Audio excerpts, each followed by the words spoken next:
the best ang Crystal Sea Alkaline. Walang panama ang laang kahit anong energy drink.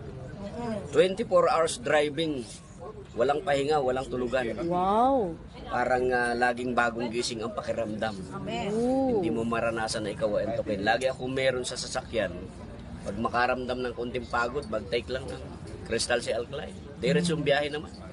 Magmula Bataan to Pagudpud and then from Pagudpud to Terminal 1. Motor po yun, Pastor?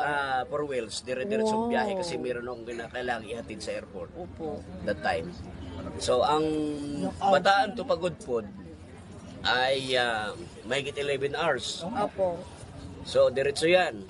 Pagkatapos yung nandoon sa Pagudpud ay naghahabol ng flight sa Terminal 1, kinakailangan maihabol ko. And then from Pagudpud to Terminal 1, dire-diretso yan, walang pahinga. Wow. Almost 12 hours.